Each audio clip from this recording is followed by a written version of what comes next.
right. What's up, man? What's going on, brother? Welcome to Investing San Diego. This week's guest is Frankie Rodriguez with ADU Geeks.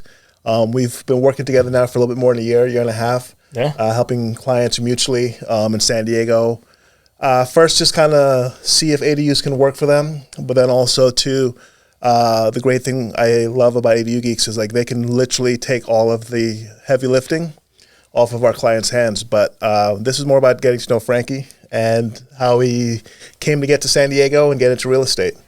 I know you were enlisted, just got out in the last couple of years or so, right? Yeah, retired from 23 years in the Marine Corps. Oh, wow, dude. Yeah, I want to say about September of 23. Did you expect to do like a full 20 plus years when you first enlisted? Not. Absolutely not. I wanted to get out of, I grew up in Jersey. Yeah. Yes, Puerto Rican kid from Jersey, and I wanted to get out of my house. I wanted to get away from my parents. Love my parents. They were great. Just typical teenager. I wanted to be on my own. Thing. Yeah, do my own thing. Didn't want to hang out in Jersey, and that was the way to do it, man. Buy myself some more time, go to college, travel. The guy was like, yeah, you can go to Hawaii, you can go to San Diego. So was it a recruiter that got you hooked? Or? It was a recruiter, yeah. Awesome. Well, I think I might have seen a commercial or somewhere because the idea was always there. Not sure how it got planted in there. And so the recruiter didn't have to do too much. Yeah. But yeah. So I signed up, and the plan was just to buy myself 4 more years to figure out what I wanted to do. Oh, cool. And I blinked my eyes, and I was standing at my retirement having a similar conversation like this with a bunch of people. So yeah, and you told me, I just found out last time I saw you that you were actually got into doing recruiting as your role, right? Yeah. So I've had kind of a unusual career, I guess. I didn't just stick to one job. I did like 7 different jobs while I was in there. I went in originally as an administrative kind of role, and then after 9/11 happened, I transitioned into the infantry. And so were you already enlisted pre 9/11? Yeah. Cool. Yeah. How old are you now, if you don't mind me asking? Yeah, I'm 42. Oh, cool. Awesome, man. 42. Yeah. Because 9/11 for me, I was still in Miami. I grew up in the D.C. area, but moved to Miami, and I think I was like 23. It was 2000, right? No, 2002. Yep. So yeah, I was like 24, I think. So yeah, so you were just freshly enlisted. Yeah, I was a baby in the Marine Corps, and that happened, and I just changed my job from admin into the infantry. Okay. So I wanted to go fight, and went to combat, and did that a couple times, and then somehow landed on recruiting, and then just never left. Man, it was a real eye opener, really rewarding. Basically helping kids that were similar situation to me, meaning not knowing where they want to go, direction, figure it out kind of thing. And that was really cool. You know, one of the things that I've discovered about myself since being in San Diego and getting to work with so many folks who are either enlisted or vets was that looking back at it now, I wish I'd put more energy towards possibly enlisting, because for where my personality was then and how it is now, it was like the perfect setup. You know, and one of the things I love about what I get to do now is help people with like all of their different benefits, not just from the VA loan perspective, but a lot of friends of mine have taken the GI Bill, taken advantage of that. Yeah. And then also too, SkillBridge, right? That's something you did. Yeah, for sure. You know, I always tell people, my own kids included, right? I've got a 16, 19, and 22-year-old, and I've never pushed the military on them. But I've had this conversation with every one of them where it's like, hey, what do you want to do? Where you want to go? And they're typical kids of that age. I'm not sure, maybe this, maybe that. And they look at the military like a plan B or C or D or E. And I'm like, hold on. So you don't know where you want to go, but you want money, you want education, you want benefits, you want a good leg up in life. By the way, I'm your dad, right? You've seen how we live and the life we've had for the last couple, like, why would the military not be your first choice, right? Yeah. But yeah, I've used my SkillBridge, which was awesome. Helped me transition out of my from my service into civilian life.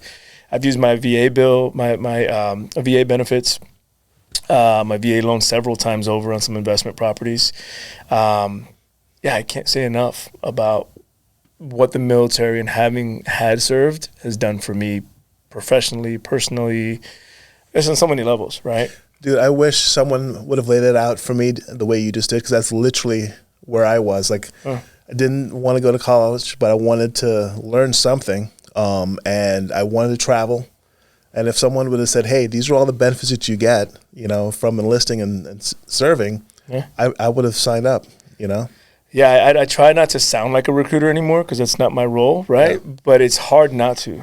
The Marine Corps truly, on top of soft skills, right? Leadership, management, all those kinds of things. I managed to finish my degree. So I've got my undergrad. I'm leaning into my master's degree. I was able to raise my 3 beautiful children.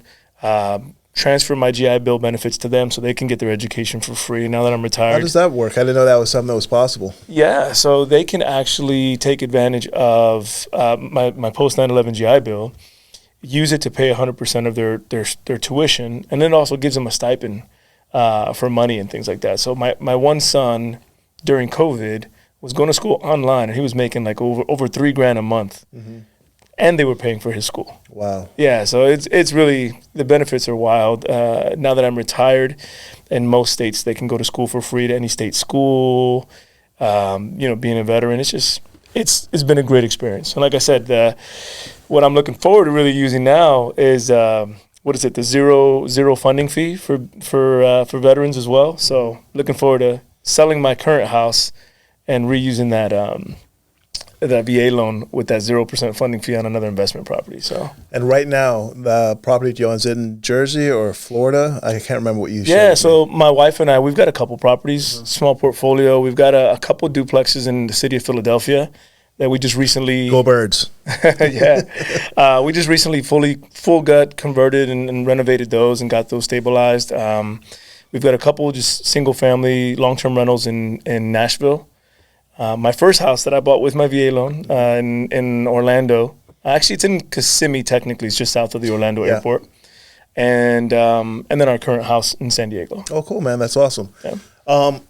Remind me to get back to Nashville because I'm curious about how that market looks like.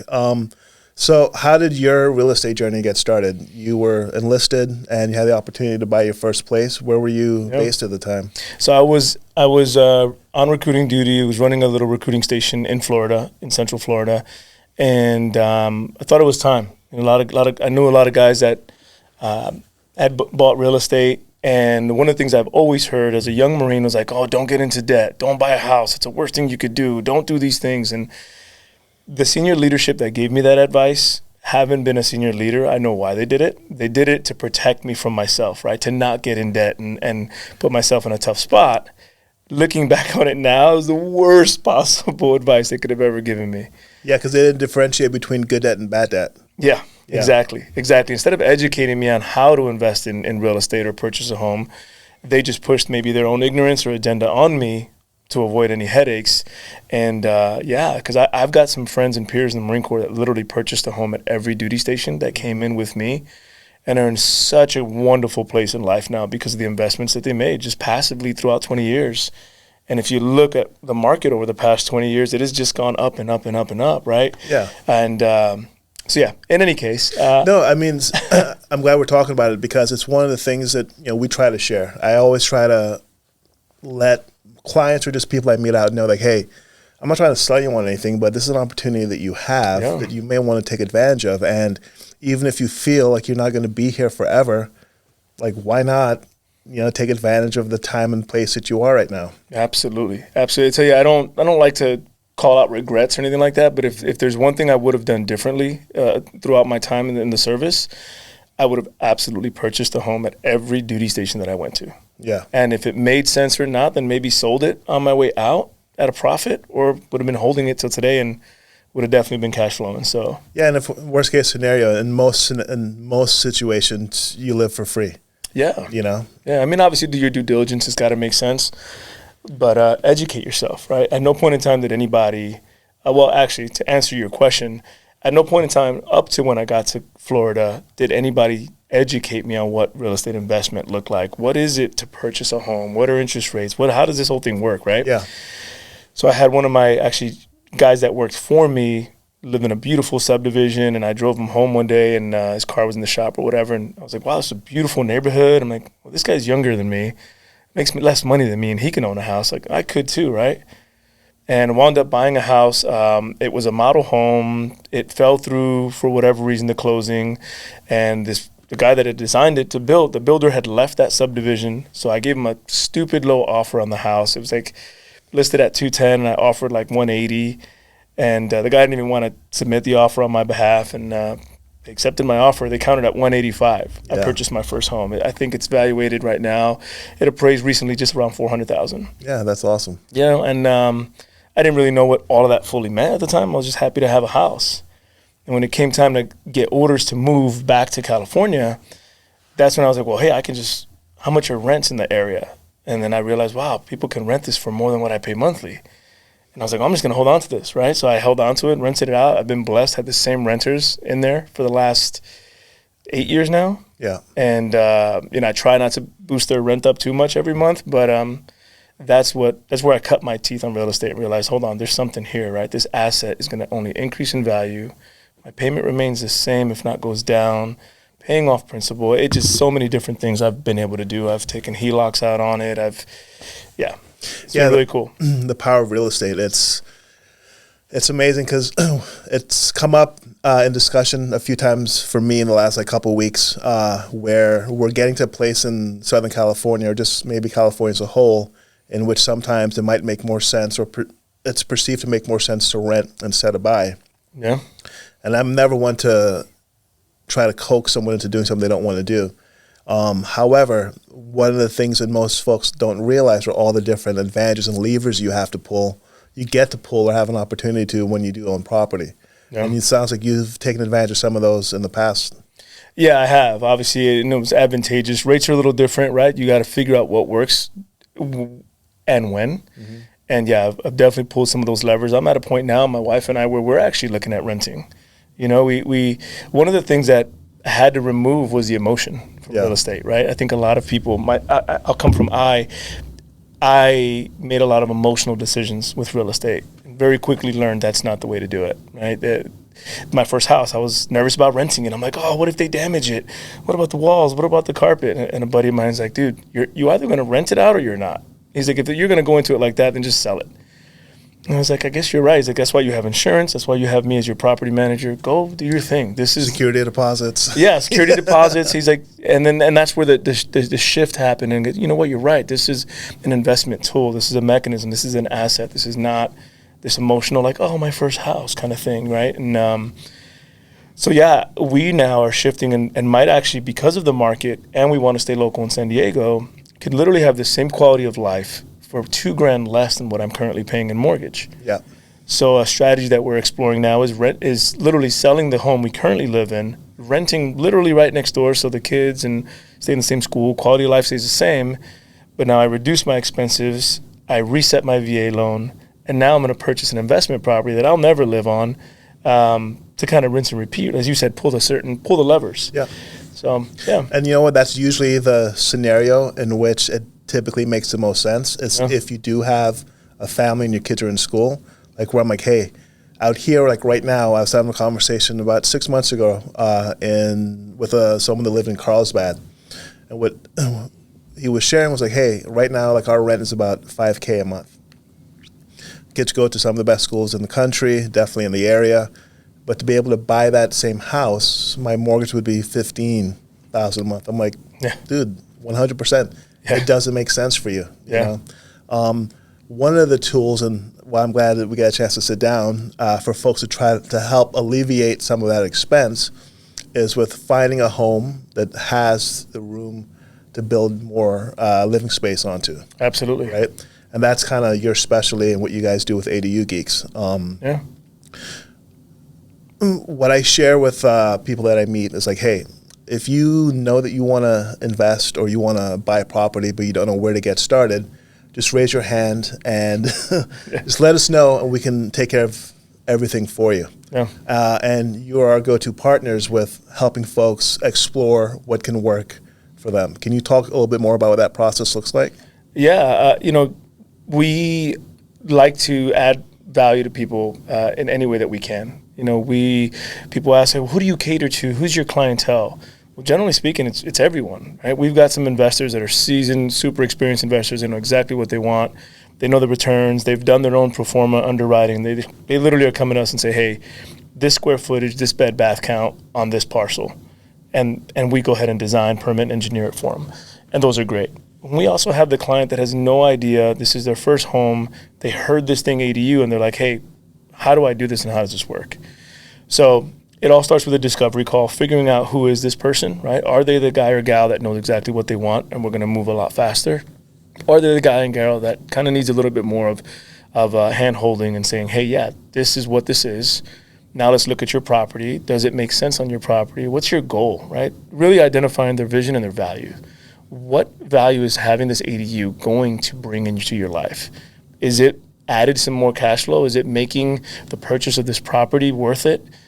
Is it, being able to have some type of generational living, right? Is your in-laws or your parents getting older, and that's the value that it's going to add, that they get to be close to the grandkids. So that's where it starts. A discovery call, identifying what that value is.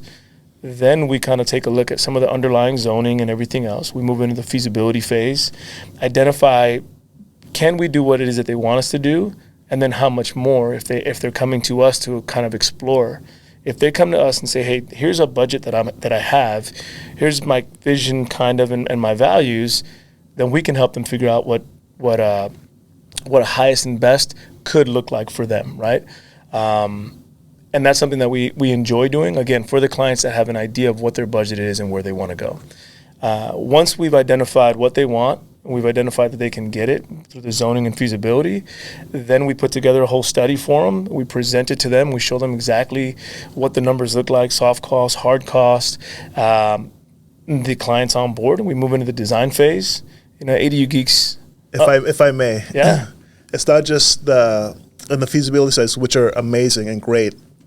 Two things I want to share with folks about your feasibility studies, like Sure. A, the turnaround time is rocket fast. It's usually less than 2 weeks. Yeah. Right? And quite inexpensive.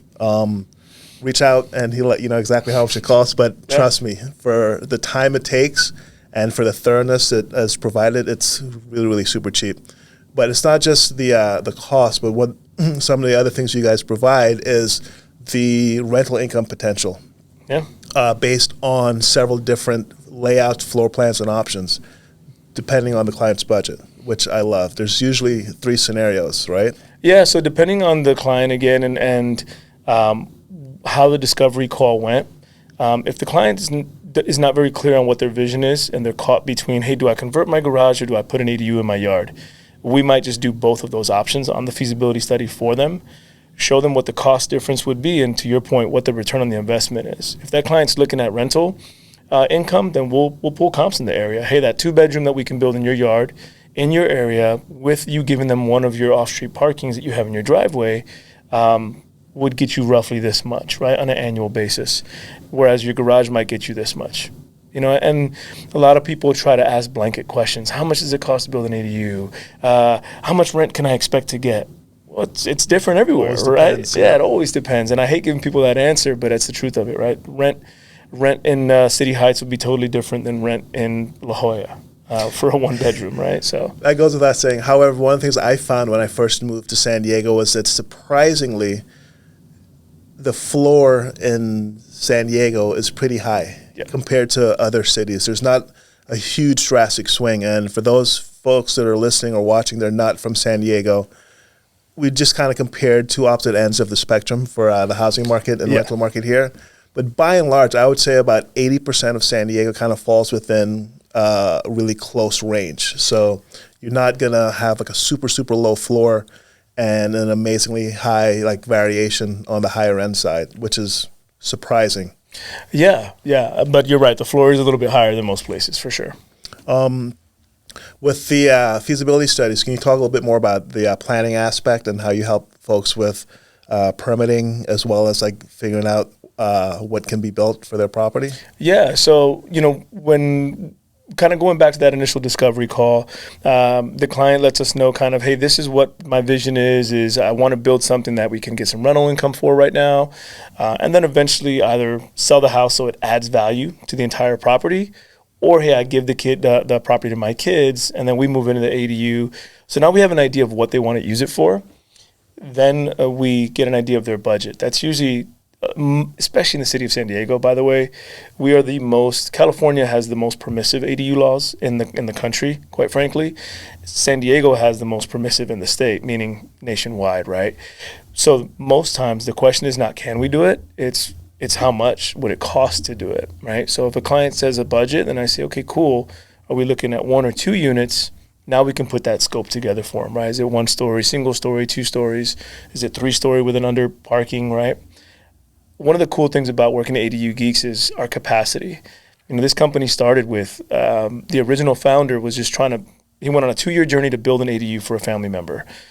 And when he was done, he was exhausted, but he had gotten a crash course and degree in ADU 101. He became an ADU geek and took some advice from some friends and started consulting. And that quickly grew because the demand at the time, this was 2019, the demand it was like a wave that overcame him. And the company now from 1 to 3 guys is just over 40 employees. That's crazy. I've been in San Diego for about 4 years now. And I think when I got here, and I first was introduced to ADU Geeks, it was only in the teens as far as like team members. Yeah. And in part, your growth is due to the fact that you guys don't just work in San Diego, right? Well, yeah. So that's kind of the point I was getting at is number one, we've expanded and started taking a lot more projects up in Orange County, Riverside, San Bernardino, LA County, as far north as Ventura County. So we've expanded. So we have more projects. And then really it's the capacity as far as the types of projects.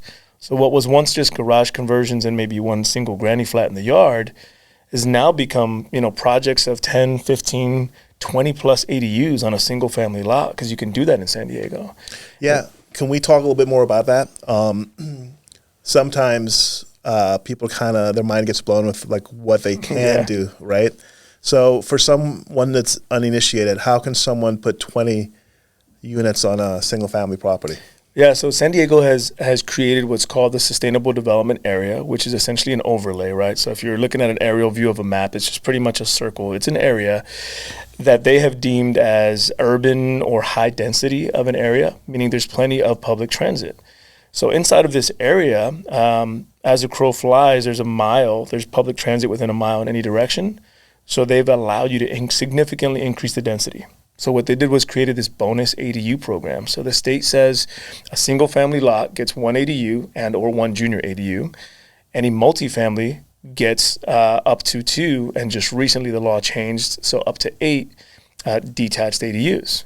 That's it. That's the state law. By right. By right. Yeah. San Diego said that's cool. You can get that. Oh, and by the way, if you choose to build an additional affordable ADU, we'll get you a bonus one at the market rate on top of that.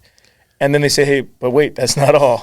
There's more. But wait, there's more. You can continue doing that all the way up to what's called your floor area ratio, which is what your zoning deems as the maximum allowable habitable space for that lot. So that's how we're able to do that. No, that's amazing. And not to get too deep in the weeds, but one of the reasons I was sharing the fact about the rental floor or the floor in the rental market here in San Diego is that with the bonus programs, because the incomes are so high in San Diego County, what an affordable or moderate income housing is in San Diego is actually not too far off. Yeah, that's a really great point. So a lot of people hear affordable and they think Section 8. They think, oh gosh, it's gonna cost me so much to build this, but I'm not even gonna get a return on it because my rent's so low. That's not the case. To your point, the average median income or the AMI in San Diego is somewhere north of 116,000, or I think 119,000 last I checked. That's what they use to determine the rents for your affordable unit. You get to pick on whether or not you're doing it at 100, 110% of it. And there's some, like you said, without getting too far into the weeds, but yes, the rents that you're required to rent for these affordable units are very comparable in most cases to exactly what the market is anyway.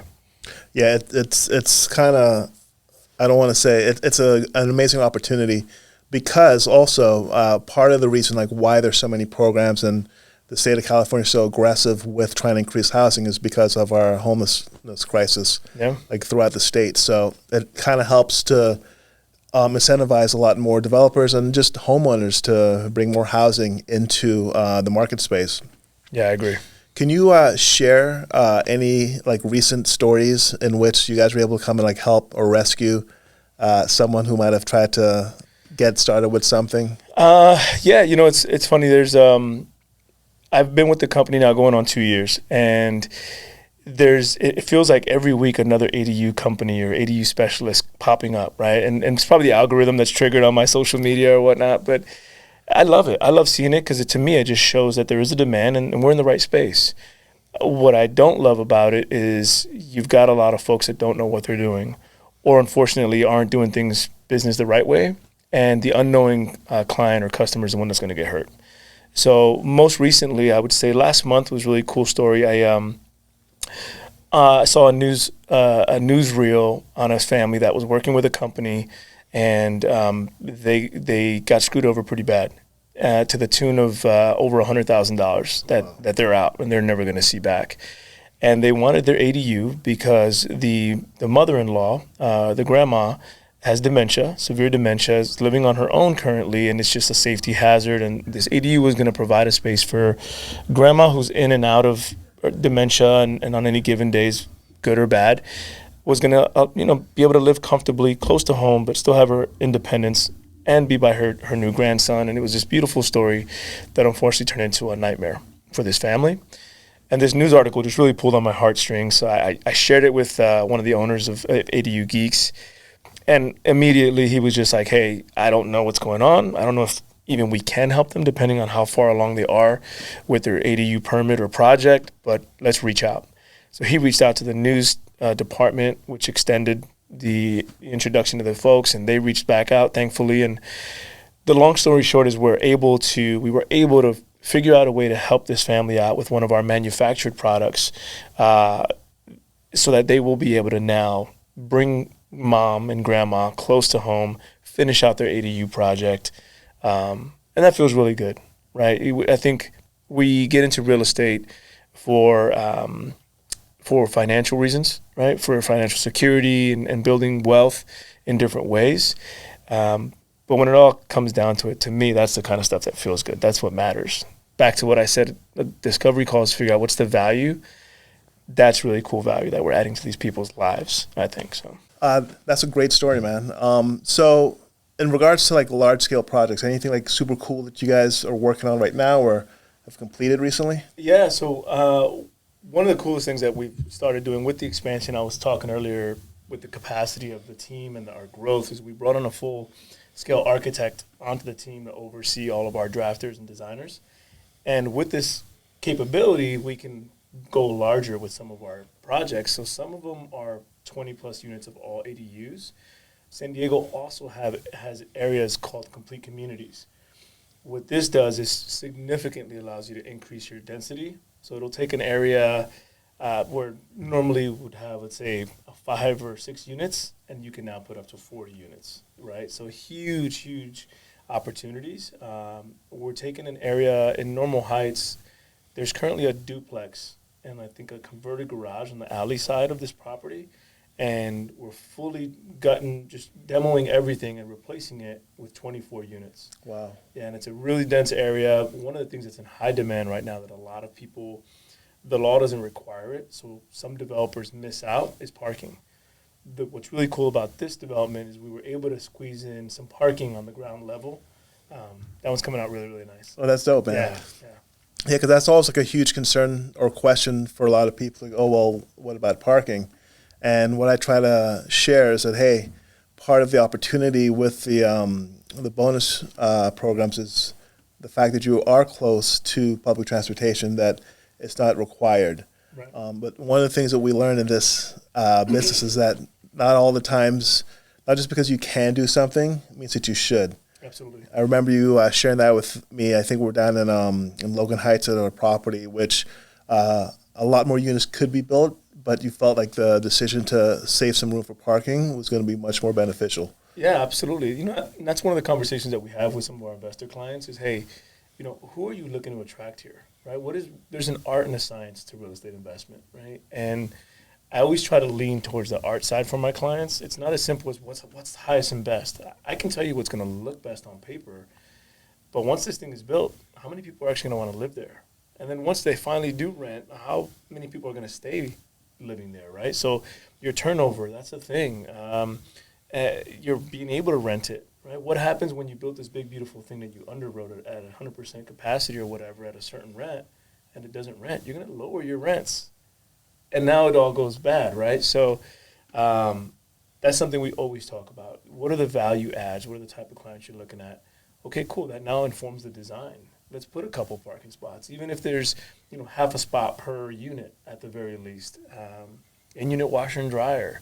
There's certain things that I always recommend don't pass on because there's plenty of competition out there where people just move on and rent somewhere else. No, for sure. And right now, like, where would you say some of your favorite areas or neighborhoods?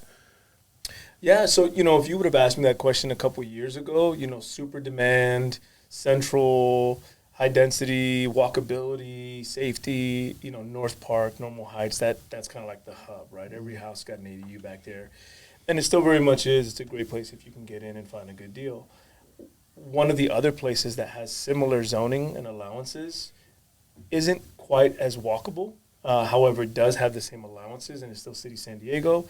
Is up like in the Linda Vista area, some Claremont Mesa areas. You can find some really nice properties that have some great potential.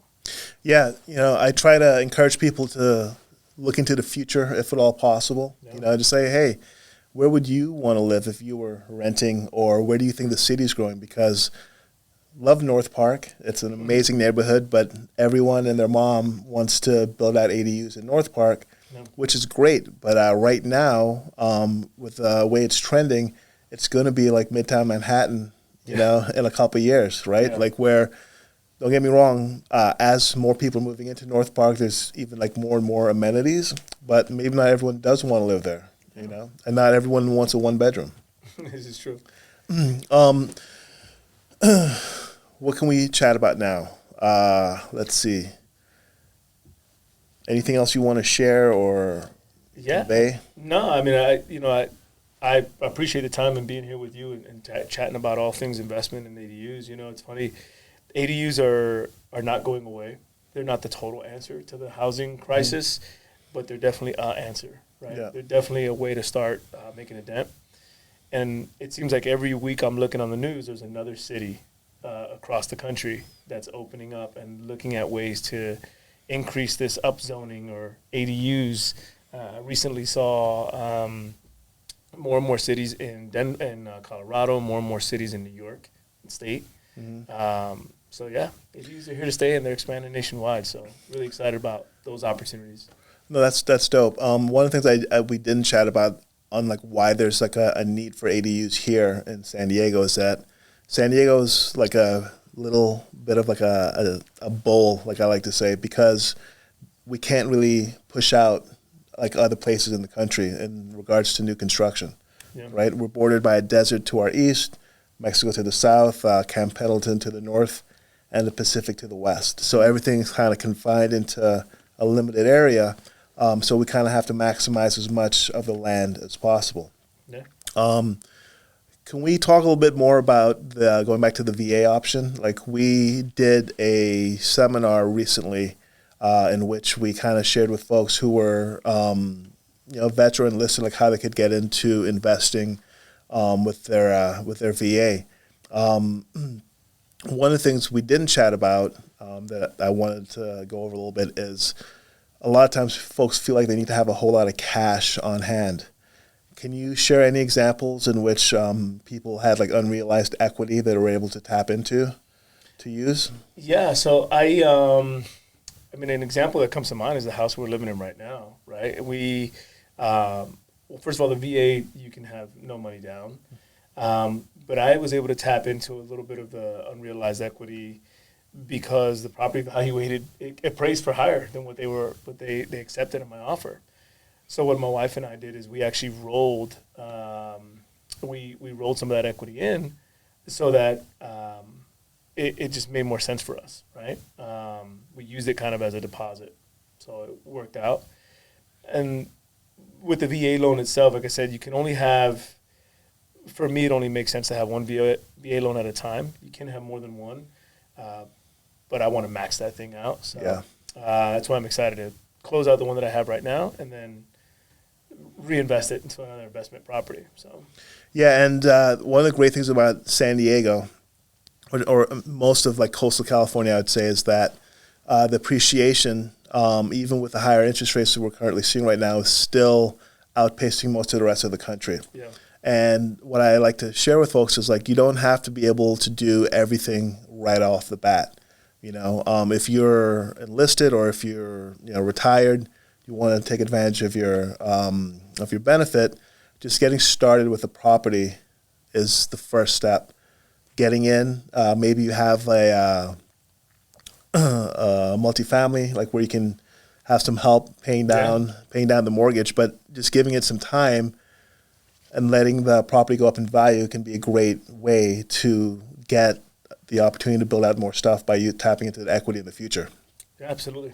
And you guys also work with local lenders as well to kind of help people research and see like what they can do with the equity they have to then build out on their own property, right? Yeah, so that's one of the $1 million questions that we get is how much, and hey, do you know anybody, and lenders, and there's so much nuance and so many things that can affect a person's finances and what they're able to tap into. We're not lenders at ADU Geeks, so we've got great relationships with a handful of really great lenders here in San Diego that have been able to help out our clients, depending on where they're at. Larger projects, larger clients, their capital stack is pretty well established, so it's just more of the bottom line for them and how many units. But for the homeowner, generally speaking, we've got lender partners that we refer them out to. That's awesome, man. So if someone just has curiosity about what they can do on their property, it's literally just raising their hand and you guys kind of do all the heavy lifting. Yeah, that's it. Check us out on Instagram, ADU Geeks, or go to our website. But yeah, we love helping people. We give away. We like to say we give away the secrets. We just sell the implementation. Yeah, but also too the time, right? Yeah. Because what a lot of people run into is like, hey, I want to do an ADU, but they don't necessarily know where to get started, and they might get started and go down the wrong path, not getting permits the right way, not planning out not getting their plans approved and doing things the right way, and it ends up costing them time and money. Oh yeah, absolutely. We spoke earlier about that family that we were able to help out. Unfortunately for them, they were sold a pipe dream from this company that's no longer around for a good reason. And just do your homework. Have the conversations. Talk to people. About the companies, what their goals are, what they can do. ADUs are not the easiest thing in the world to do, right? They are, but they aren't. They're not the fastest things, I should say. So it's a relationship. We're going to be getting this thing together, and it's going to be several months from design, permitting, and then construction to get this thing done, right? In City of San Diego, on average, permits take somewhere between 6 to 9 months. Now, they're starting to get faster in some areas depending on the scope of the project, but it's still an investment of time. And then construction, again, depending on the scope, anywhere from 1 month to 6 months. So, keep that in mind. You're going to be with these people, whoever you choose to partner with, for a while. You want someone who's had reps and sets. You have been around the block a couple times, made mistakes, quite frankly, because you're going to be the beneficiary of those lessons learned. You don't want to go with a brand new company because everything looks and sounds great. Show me the money, right? Show me the projects you've completed. Show me a couple hundred projects. This year, we just passed 100 permits issued a couple weeks ago. For this year? For this year, yeah. A couple hundred permits issued. Over 100 permits issued this year alone. So we've done this thing quite a bit. Yeah. That's cool, man. Well, excited about it. Thanks for hanging out, man. It's been a pleasure seeing you as always. Absolutely. And reach out to ADU Geeks for any help or any questions you guys have with building ADUs. Absolutely. Cool, man. That's it. Cool. Yeah. So, FYI, it's still recording. If there's anything you feel like you want to share that we didn't share or go over, Levi helps us out with the editing, and we can fold in. Yeah. I think I messed up that question that you were asking about with the VA unrealized equity in it. No, I commingle a couple different things, and I tried to backpedal on that. Basically, it was just what I would like to chat about, and we can pull the mics back, is trying to educate folks who are enlisted. One of my personal goals and missions is to use my time in San Diego, as long as I'm here, to try to share with people the information that they're not accessing, right? We talked earlier about not knowing all the benefits that came along with enlisting. Yeah. And surprisingly, I speak to a lot of folks who say, hey, yeah, I wasn't aware I could do all of the things I could do whilst I was enlisted. Yeah. So trying to get the word out, like, hey, it's, no matter who you decide to work with, look into taking advantage of at least, you know, your VA benefit to try to take advantage of real estate, like, while you're here. I would tell you my advice to any service member, active duty, reserves, retired, or otherwise, is find yourself a professional that knows what they're doing, like you.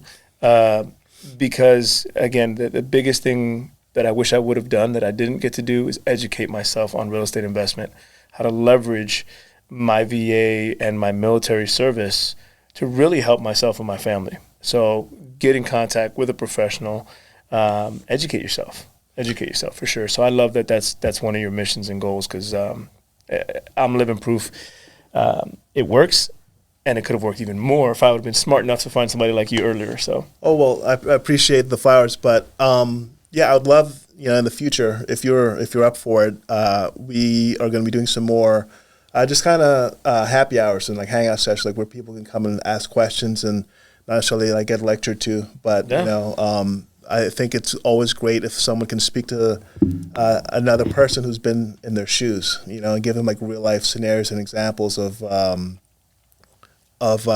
situations and opportunities, maybe like opportunities of learning that you went through. Oh, yeah. Or opportunities of success. Yeah, I probably painted a pretty picture, but there's a lot of hard lessons inside of all of this last 23 years in real estate and otherwise. So for sure, I'd love to do it. Yeah, well, that'd be cool, man. I appreciate it, and I look forward to doing more stuff with you in the future. For sure. Cool. Awesome.